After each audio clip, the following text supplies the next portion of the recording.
This was me, 2 weeks into a new project, staring at a blank canvas and rapidly running out of time. Back then, I was a newbie designer, struggling to find motivation and any sense of direction.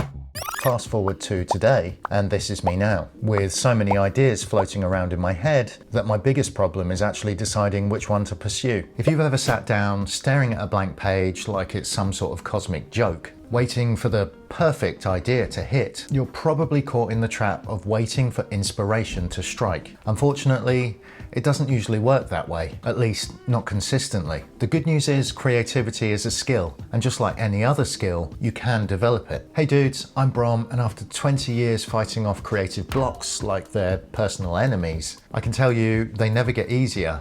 But I can tell you how we can outwit them. In this video, we're going to talk about why creativity sometimes feels like trying to catch smoke with your bare hands, and more importantly, how you can spark it when it's gone MIA. We'll explore how self-doubt is your greatest enemy, how the right environment can make all the difference, and why constraints are secretly your best friend. We've all been there, sitting at our desks, thinking that we need the perfect idea before we can start. But the problem is, the perfect idea doesn't exist. If it did, I'd be sat on my yacht near my private island right now. But instead, I'm sat at my desk in my underpants. Living the dream. Tom Kelly from IDEO, the king of creative minds and author of Creative Confidence, says, the best way to have a good idea is to have a lot of ideas. He's right. It's about getting out of your own way and letting your thoughts flow freely. No perfection required. So how do we do that? Start small. Don't wait for the perfect idea. For example, today you could say, I'm going to design one button. The rest of the interface can wait. Set a timer.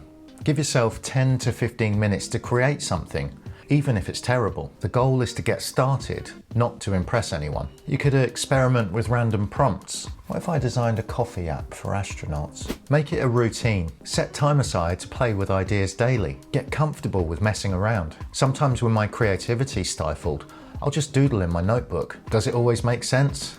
Hell no. But it gets the ideas flowing. Create a messy first draft. Aim for quantity over quality. Just get as many ideas down on paper as you can and fix them later. So stop waiting for that magical spark. Design your space to get your creative juices flowing. Whether it's a messy desk or a fully curated design studio, make it a place that resonates with you and inspires your experimentation. Create conditions that force you to take risks. That's where the good stuff happens. Some things I do with my creative space. I have a little creative corner in my living room, a comfy chair with a sketchbook nearby. I basically live there at this point. I try and limit distractions as much as possible. Put your phone on silent and lock yourself in your creative cocoon. Notifications are your brain's enemy in disguise. You could try apps like Forest or Focus at Will to stay in the zone while you work your creative magic. Sometimes, if I'm really stuck, I like to collaborate with other people. I'll chat to them and bounce ideas around. Sometimes we'll just talk about random stuff, but that still helps unblock the creativity. If I'm really stuck, I'll try and get out of the house or the office. I'll head to a coffee shop or a park. I mean, in the UK, this only works 4 days of the year because it's always raining.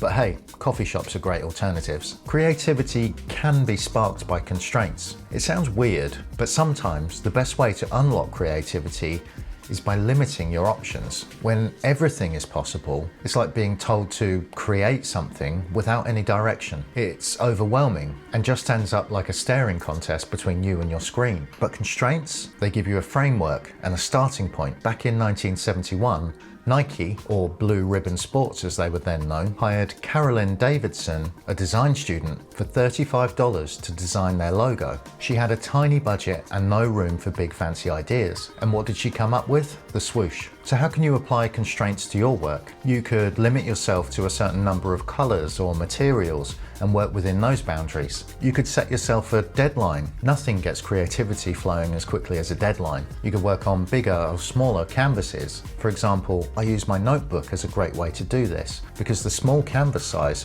forces me to create big ideas in tight spaces. You could collaborate under constraints too. When working with others, agree on certain limits like time, resources, or style. It will force you to think faster and smarter. Creativity isn't about waiting for some eureka moment.